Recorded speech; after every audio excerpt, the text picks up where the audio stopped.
morning, good afternoon, or good evening, no matter what time you're watching this. It's another episode of Ask Tony Tuesday. If you haven't got a clue, Tony's got the answer for you. How are you today, Tony? All right, how are you? I am okay. I'm a little sick. And I can hear it in your voice. Yeah. I can't tell if it actually is from being out in the cold or if it's allergies. It's probably allergies. Everybody has allergy issues right now. Apparently, it's like super bad this year. So I'm not sure what the earth is plotting against us, but I'm not with it. I have 2 questions for you today. Okay. Really excited for the first one because I'm really excited for the answer. Okay. What are the rarest types of stone to find Okay. and the most abundant? Okay. So a stone that's exotic or semi-precious stone would be the hardest to find, like a diamond, like an emerald, like a ruby. Those are precious stones. So they're so expensive because they're difficult to find. When you start getting the kind of stone that we use, because we don't use diamonds and rubies and stuff, then it's more of a semi-precious stone.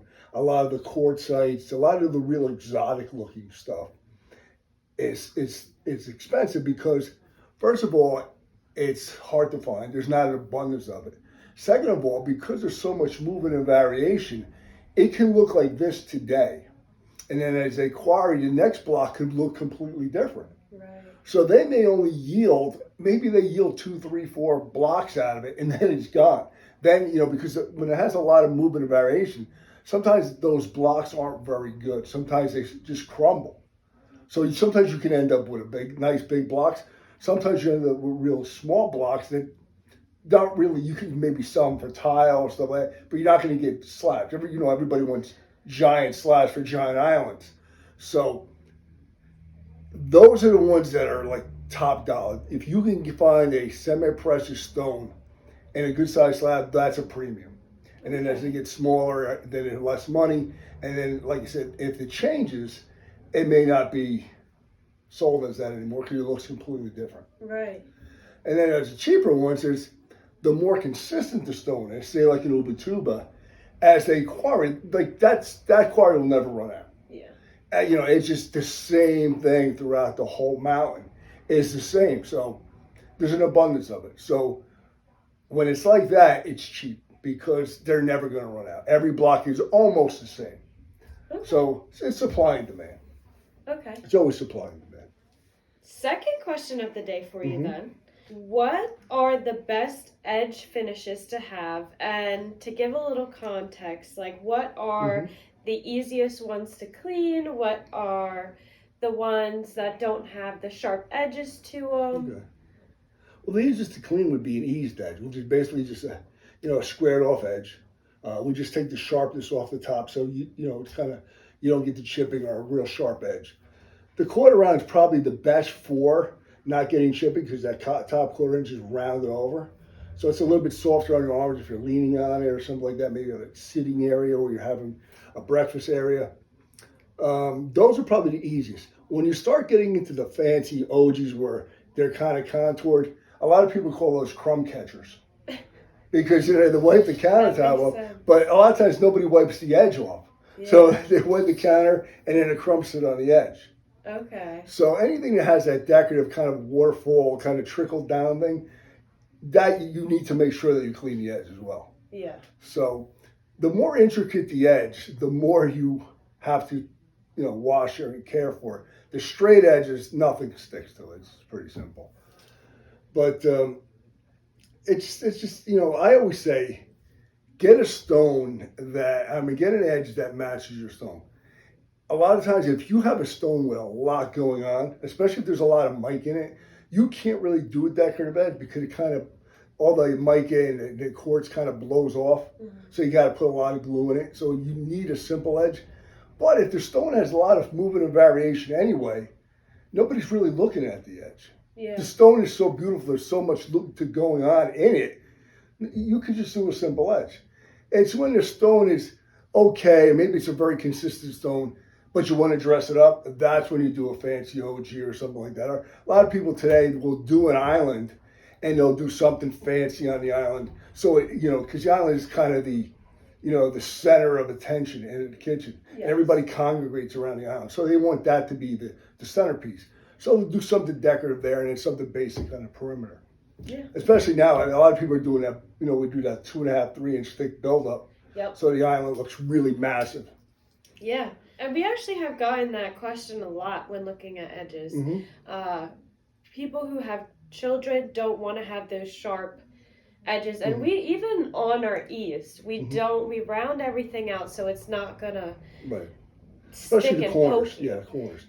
Unless somebody wants a sharp edge, a lot of people with these modern or contemporary looks like that sharp edge, and that's good until you bump into it in the middle of the Right. night. You'll never forget it.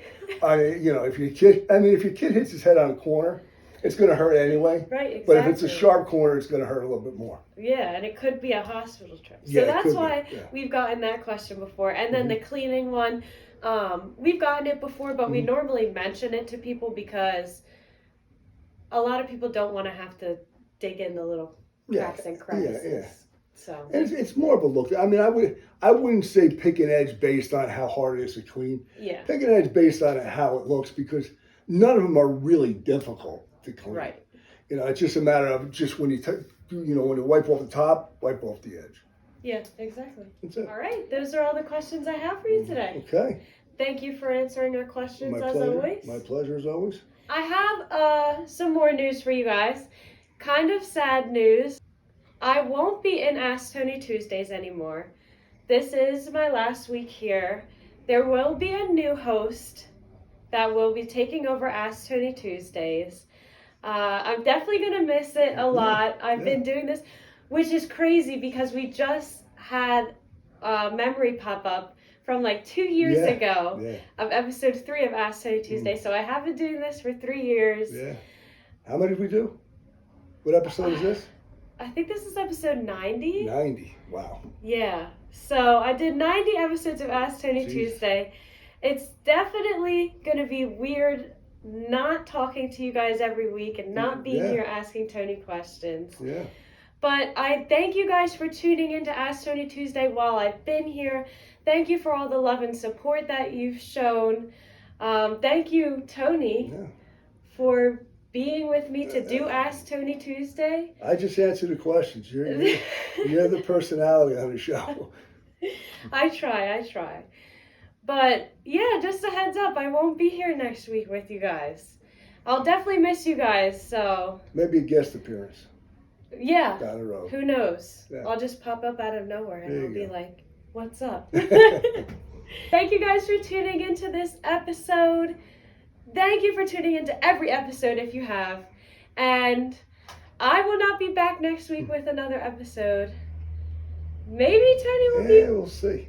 be back next week. I'm We'll not see. sure if it'll be next week or when it'll start again. But we hope you guys have a wonderful rest of your Tuesday. And goodbye for now.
That's a tough one.